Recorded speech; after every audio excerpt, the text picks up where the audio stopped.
नमस्कार दोस्तों, मैं Naresh Chaudhary KP campus YouTube channel पर आपका एक बार फिर से स्वागत करता हूं। और पिछली वीडियो जो हमने बनाई थी वो रक्त समूह की थी। उम्मीद करता हूं आप सबको अच्छे से समझ में आई होगी और आप सबने उसको शेयर भी किया है। धन्यवाद आपके लिए। अच्छा, अब ये दूसरा वाला वीडियो ये भी रक्त समूह से संबंधित है। रक्त समूह समाप्त करने के बाद बहुत सारे बच्चे बोल रहे हैं कि सर फिजिक्स भी पढ़ाओ, तो हम आज आपको फिजिक्स भी स्टार्ट करने वाले हैं, लेकिन नए वीडियो से करने वाले हैं। इसमें तो बायोलॉजी पढ़ाने वाला हूँ आपके लिए, रक्त समूह। अच्छा, अगली बात कर लेते हैं। कल मैं आपको छोड़ गया था एक टॉपिक जिसका नाम था कि विवाह के लिए अयोग्य जोड़ा। मैंने आपको बताया भी था विवाह के लिए अयोग्य जोड़ा कौन सा होता है। RH पॉजिटिव नर तथा RH नेगेटिव मादा। ये विवाह के लिए कैसा जोड़ा होता है? अयोग्य जोड़ा होता है। किस प्रकार से होता है और अगर शादी करते हैं तो उसके क्या क्या परिणाम निकलते हैं और कौन सा इससे रोग होता है जिससे दुष्प्रभाव पड़ता है शरीर बॉडी पर, तो देख लेते हैं। तो जो लड़के नए हैं वो सबसे पहले चैनल को क्या करें, सब्सक्राइब कर लें, जिससे आपको अगले वीडियो आपको प्राप्त हो सके। ये हमारा टेलीग्राम चैनल, इसको भी आप क्या करें, सब्सक्राइब करें। आगे की जानकारी के लिए फेसबुक पेज भी आपको लाइक करना जरूरी है। और हमारा ये व्हाट्सअप नंबर है, इस पे आप हमसे कांटेक्ट भी कर सकते हो। तो चलिए स्टार्ट करते हैं। तो मैंने आपको बताया था कि विवाह के लिए अयोग्य जोड़ा, तो उसको देख लेते हैं एक बार। मैंने आपको बताया यदि RH पॉजिटिव कौन है? नर। RH पॉजिटिव नर तथा RH नेगेटिव मादा, ये दोनों विवाह के लिए कैसा जोड़ा है? अयोग्य जोड़ा। ये शादी नहीं कर सकते, लेकिन शादी करते हैं। इफ यानी शादी करते हैं, तो शादी करते हैं तो बोलते हैं कि पहला बच्चा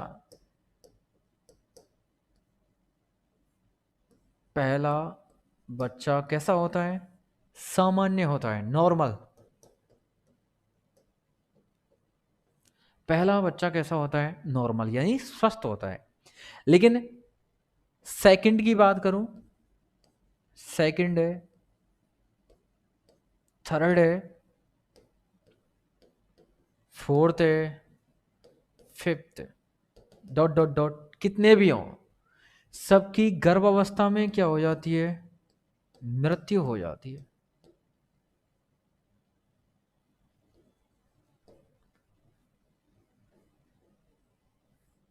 गर्भावस्था में क्या हो जाती है?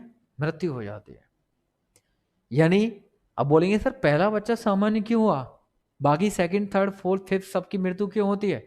इसमें रीजन है। देखो, जैसे बात करते हैं यहाँ पर पॉजिटिव एंटीबॉडी, यहाँ पर कौन सी है? Negative antibody. अगर पहली बार जब पॉजिटिव एंटीबॉडी आती है नेगेटिव के पास, तो ये एंटीबॉडी बनाकर तैयार नहीं रखती, एंटीबॉडी बनाकर तैयार नहीं रखती, इसलिए पहला बच्चा तो कैसा हो जाता है? सामान्य। लेकिन अब इसको पता चल गया कि पहले एंटीबॉडी कौन सी आई थी? पॉजिटिव वाली। तो ये पहले से ही पॉजिटिव के खिलाफ एंटीबॉडी बनाकर तैयार रखती है, और जैसे ये पॉजिटिव एंटीबॉडी आती है और तुरंत इसको क्या कर देती है? नष्ट। यानी गर्भावस्था में सेकंड, थर्ड, फोर्थ, फिफ्थ, यानी जितने भी बच्चे होते हैं सबकी क्या हो जाती है? मृत्यु हो जाती है। और इस रोग को क्या बोलते हैं? इरिथ्रो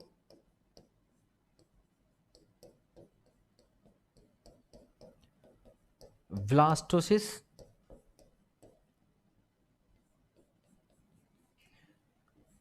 फेटेलिस।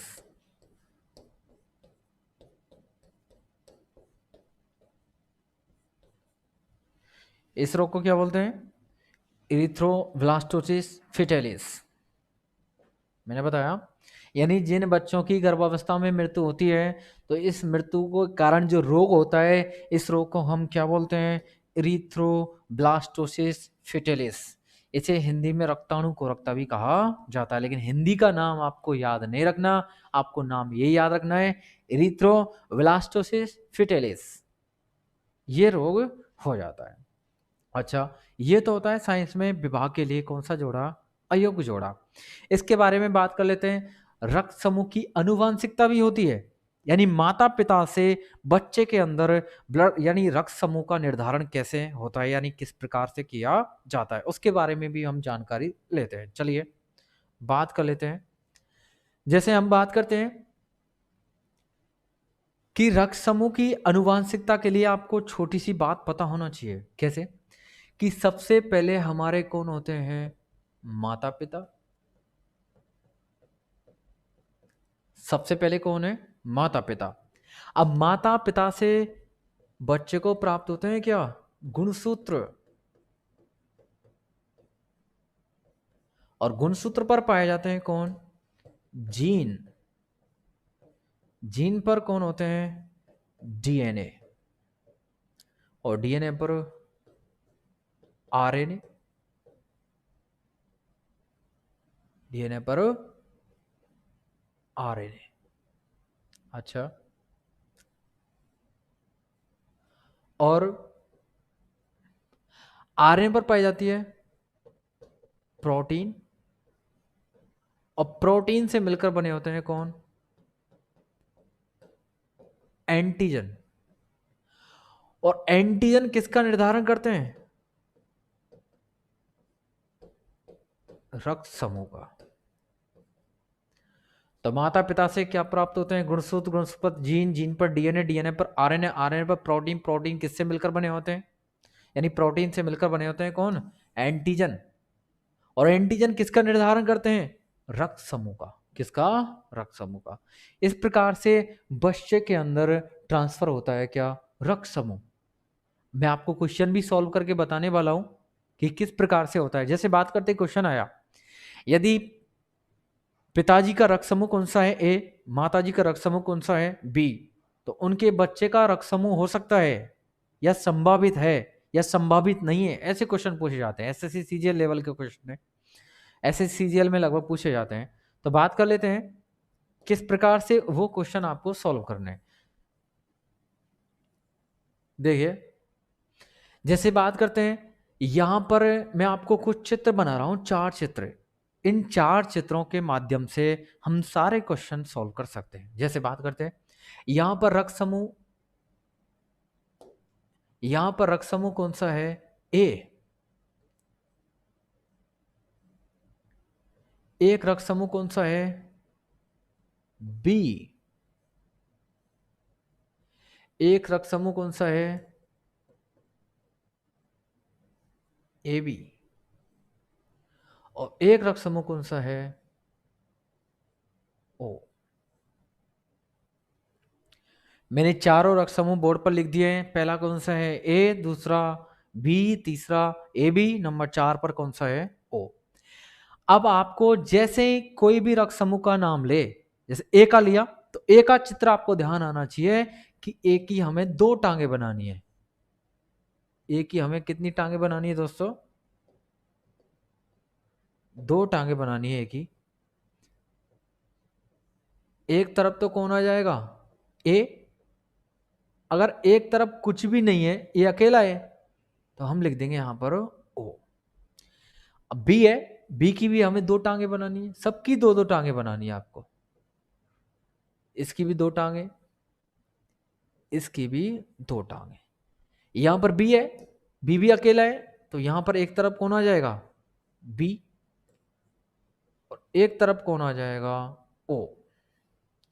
लेकिन यहां पर रक्त समूह कौन सा है? A B. अब एक तरफ तो कौन आएगा? ए। और एक तरफ कौन आएगा? बी। दोनों भाई साथ में आ रहे हैं, तो एक तरफ ए, एक तरफ कौन सा? बी। तीसरा, चौथा नंबर का ओ, तो यहां पर क्या आएगा? ओ है तो ओ। और इधर कुछ भी नहीं है, तो इधर भी क्या आएगा? ओ। तो मैंने आपको 4 चित्र बनाए हैं। 4 चित्र आपके दिमाग में सेट होने चाहिए एकदम। ये 4 चित्र आपके दिमाग में है, तो इनसे संबंधित सारे क्वेश्चन आप सॉल्व कर सकते हो। मैं आपको 2 क्वेश्चन सॉल्व करके भी बताऊंगा कि किस प्रकार से इनको हल किया जाता है। तो बात कर लेते हैं। तो रक्त समूह ए की बात करें, 2 टांगे खींचने, एक तरफ कौन आएगा? ए। एक तरफ कुछ भी नहीं है तो क्या आएगा? ओ। दूसरा रक्त समूह कौन सा है? बी। एक तरफ कौन आएगा? बी। एक तरफ कुछ भी नहीं है तो क्या आएगा? ओ। अब तीसरे रक्त समूह की बात करें, कौन सा है? A B. तो ए आ जाएगा, एक तरफ कौन सा आएगा? बी। चौथे की बात करें तो एक तरफ कौन है ओ, इधर भी कौन आएगा ओ। अब उसने क्वेश्चन बोला, यदि क्वेश्चन है, ध्यान लगाना, सब के सब लिख भी सकते हो। यदि पिताजी का रक्त समूह कौन सा है ए, यदि पिताजी का रक्त समूह कौन सा है ए, तथा माता का रक्त समूह कौन सा है बी, तो इनसे उत्पन्न संतति होगी, यानी इनसे उत्पन्न संतति का रक्त समूह कौन सा होगा। तो ध्यान लगाएं एक बार फिर से। उसने बोला पिताजी का रक्त समूह कौन सा है ए, इन सबको मिटा रहा हूं, ये चारों चित्र आपने लिख लिए होंगे, आपके दिमाग में होंगे। अब मैं इनको इसलिए मिटा रहा हूं कि आपको अगर एक फ्रेश क्वेश्चन मिले तो इनसे सॉल्व कैसे करेंगे, इसलिए मैं आपको इनको मिटा रहा हूं थोड़ा सा।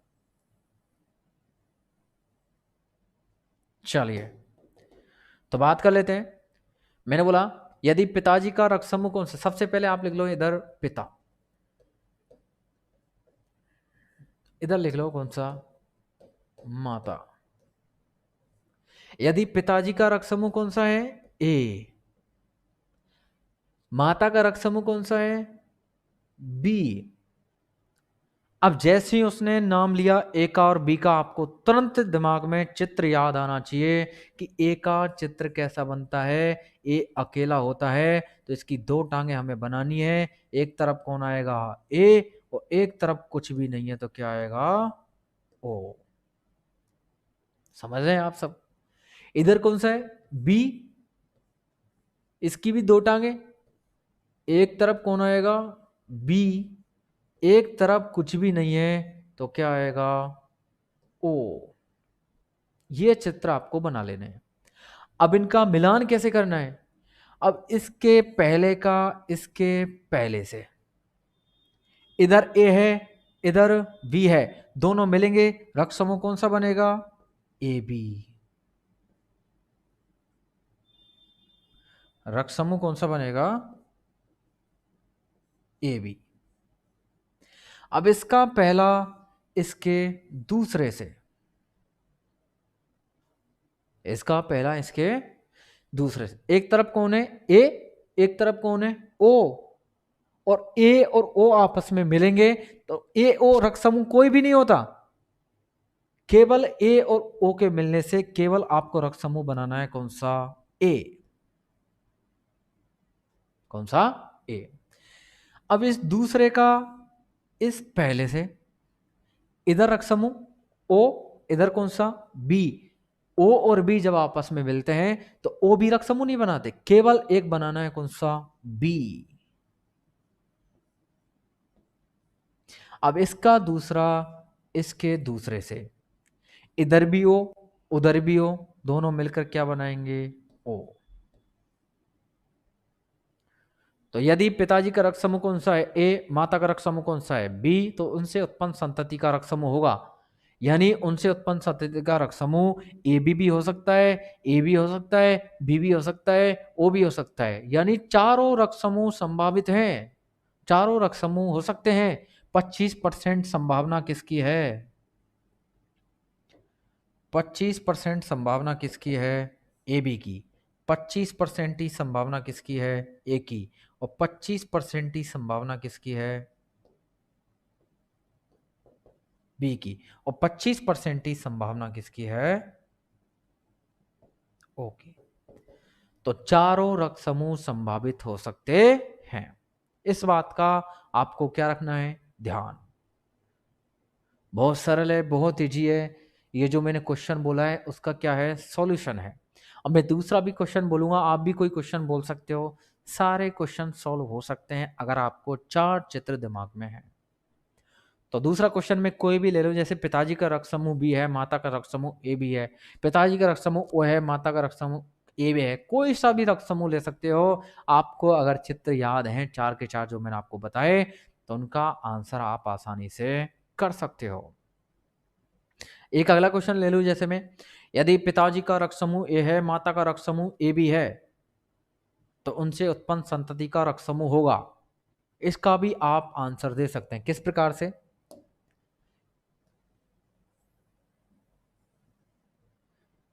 ये ऐसे क्वेश्चन जो होते हैं एसएससी सीजीएल में पूछे जाते हैं, रेलवे में पूछा जा सकते हैं, इसलिए आपको याद होने चाहिए।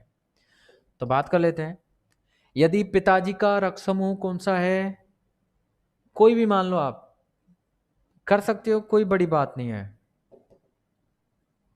यदि पिताजी का रक्त समूह बी है और माता का रक्त समूह कौन सा है, ए बी है, ओ भी मान सकते हो, कुछ भी मान सकते हो, पिताजी का भी कुछ भी मान सकते हो, माता का कुछ भी मान सकते हो। आपको सॉल्यूशन याद होना चाहिए, पता होना चाहिए, तरीका आना चाहिए आपको। बी अकेला है तो मैंने चित्र बनाया, एक तरफ कौन आएगा, वी, एक तरफ कुछ भी नहीं है, क्या आएगा, ओ। ए बी की बात करें, एक तरफ कौन आएगा, ए, एक तरफ कुछ भी नहीं है, क्या आएगा, बी। समझ में आ रहा है सबको ये? तो इसका पहला, इसके पहले से, इधर बी इधर ए, तो कौन सा बनेगा, ए बी। कौन सा बनेगा,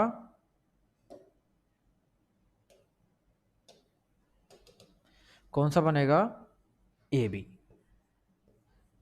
इसका पहला, इसके दूसरे से, इधर बीबी उधर बीबी, अब ये नहीं बीबी नहीं बनेगा, बीबी कोई रक्त समूह नहीं होता, रक्त समूह केवल क्या होता है, बी। जब आपस में दो बी मिलेंगे तो रक्त समूह कौन सा होगा, बी।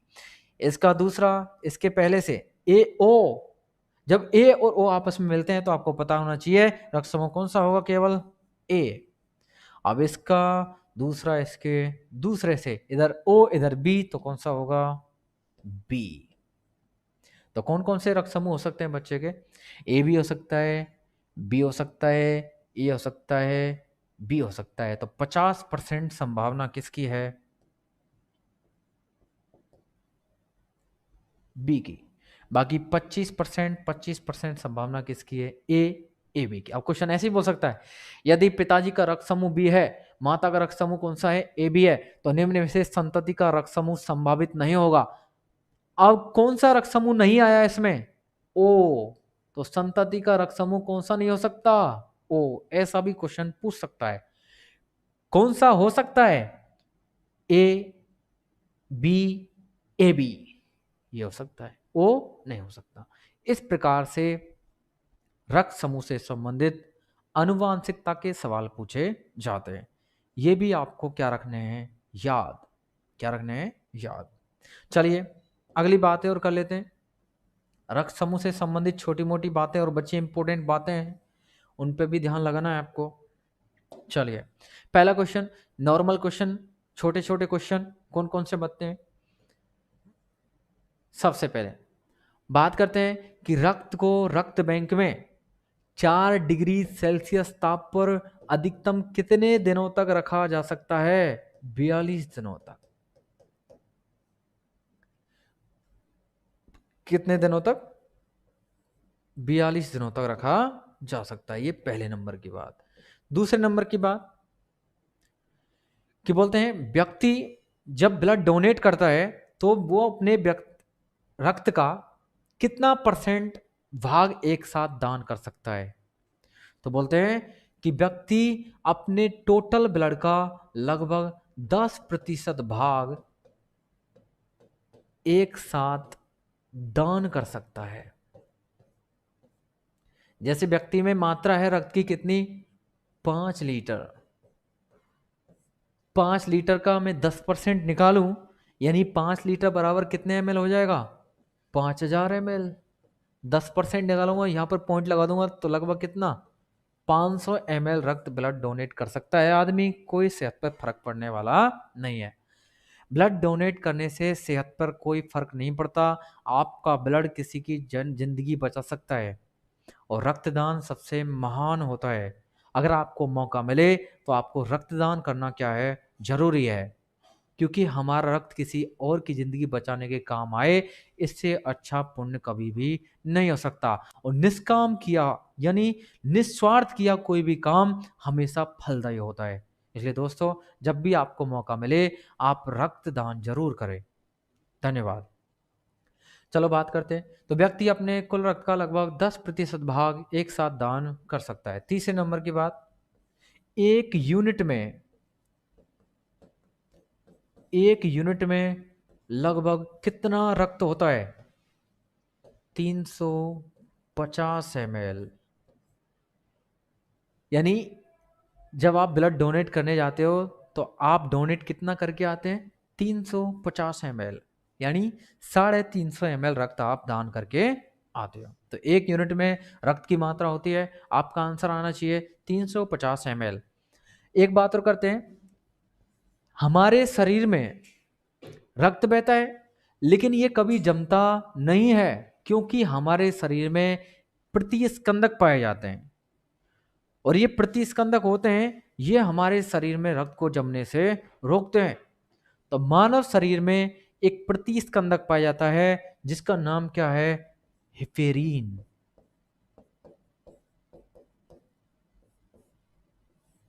ये क्या है? एक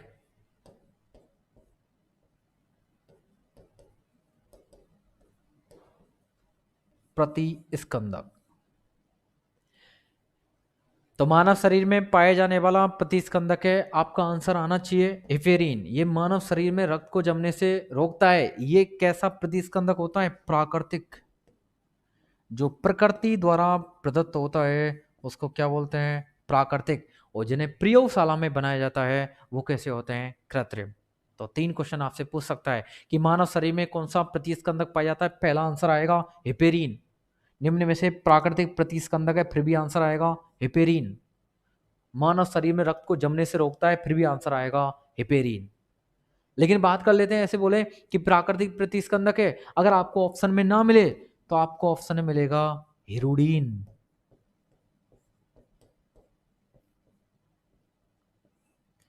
जोग जो होती है पानी में पाई जाती है, मवेशियों पे चिपक जाती है, रक्त का आहार गिरती है, इसे बोलते हैं रुधिर आहारी। तो जोग के शरीर में एक प्राकृतिक प्रतिस्कंदक पाया जाता है जिसका नाम क्या है? हिरुडीन। क्या नाम है? हिरुडीन। तो ये भी प्राकृतिक है, इसका भी आपको क्या रखना है? ध्यान। अगली बात कर लेते हैं।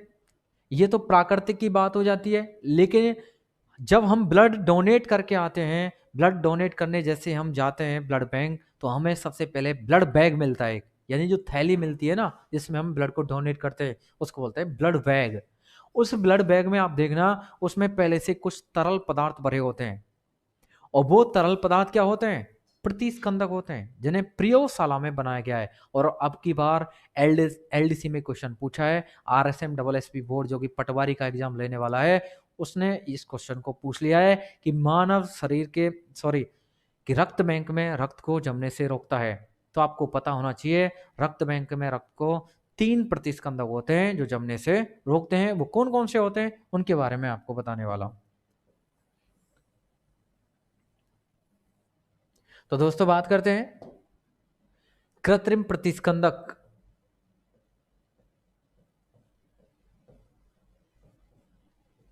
नाम से पता है कृत्रिम है, यानी प्रयोगशाला में बनाया गया है।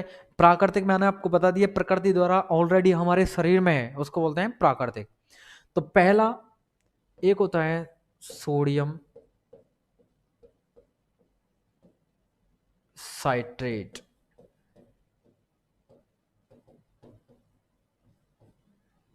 दूसरा एक होता है सोडियम डेक्सट्रेट।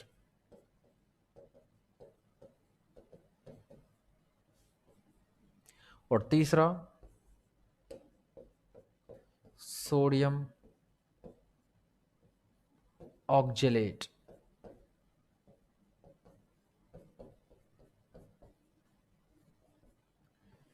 तीन प्रतिस्कंदक कैसे हैं? कृत्रिम, प्रयोगशाला में बनाए गए हैं। तो क्वेश्चन आएगा आपको से पूछेगा कि रक्त बैंक में रक्त को जमने से रोकता है। अब की बार ये वाला पूछ लिया है एलडीसी में, उसमें आया था सोडियम साइट्रेट। क्वेश्चन क्या हो जाता? सही। दूसरा क्वेश्चन है, ये ऑप्शन में ना मिले तो आंसर क्या आएगा? सोडियम डेक्सट्रेट। ये भी ऑप्शन में ना आए तो आंसर सोडियम ऑक्जेलेट। ये 3 प्रकार के प्रतिस्कंदक, इन्हें प्रयोगशाला में बनाया गया है और इनका उपयोग किस में करते हैं? रक्त बैंक में। रक्त बैंक में रक्त को जमने से रोकते हैं ये तीनों के तीनों। एक क्वेश्चन, एंटीजन तथा एंटीबॉडी का अध्ययन कहलाता है? एंटीजन तथा एंटीबॉडी का अध्ययन कहलाता है सीरोलॉजी। अब क्वेश्चन ये भी पूछ सकता है, सीरोलॉजी निम्न में से किसका अध्ययन है? एंटीजन तथा एंटीबॉडी का। एंटीजन तथा एंटीबॉडी का अध्ययन कहलाता है क्या? सीरोलॉजी। दूसरा नंबर की एक बात और, रक्त के घटकों का पृथक्करण निम्न में से कौन सी विधि द्वारा किया जाता है? तो रक्त के घटकों का पृथक्करण अपकेंद्रण विधि द्वारा किया जाता है।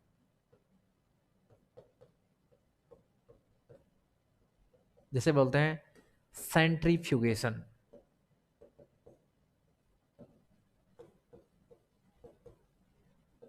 अगर आपको इंग्लिश में आ जाए तो फिर आपका आंसर क्या आएगा? सेंट्रीफ्यूगेशन। तो रक्त के घटकों का पृथक्करण निम्न में से कौन सी विधि द्वारा करते हैं? आपका आंसर आएगा अपकेंद्रण। अपकेंद्रण आपको ऑप्शन में ना मिले तो आपका आंसर आएगा सेंट्रीफ्यूगेशन विधि द्वारा किया जाता है।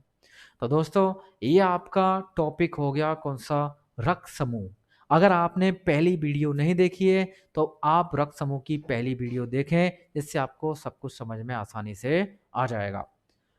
तो बहुत सारे विद्यार्थी बोल रहे हैं कि फिजिक्स पढ़ाओ फिजिक्स पढ़ाओ, तो अगली जो क्लास हम लेके आने वाले हैं वो आपको फिजिक्स ही पढ़ाने वाले हैं। तो हमारी टोटल क्लास बायो की हुई है कितनी? 9। तो 9 के 9 चैप्टर वाइज क्लास हैं। आप इन सबको देखें, आपको बहुत ज़्यादा मदद मिलने वाली है। राजस्थान पुलिस का एग्जाम है, पटवारी का है, ग्राम सेवक का है, दिल्ली पुलिस का है, एसएससी जीडी का है, एसएससी सीजीएल का है, 10+2 का है, एमटीएस का है, रेलवे का है। कोई भी एग्जाम हो, सारी एग्जाम में आपकी बहुत ज़्यादा मदद मिलेगी। इसलिए आप सारी वीडियोज देखें और सबके प्रॉपर मात्रा में क्या बनाएं? नोट्स बनाएं, जिससे आपको पढ़ने में बहुत ही आसानी रहेगी। ठीक है दोस्तों, जय हिंद जय भारत। अगली क्लास में मिलते हैं। ठीक है, धन्यवाद।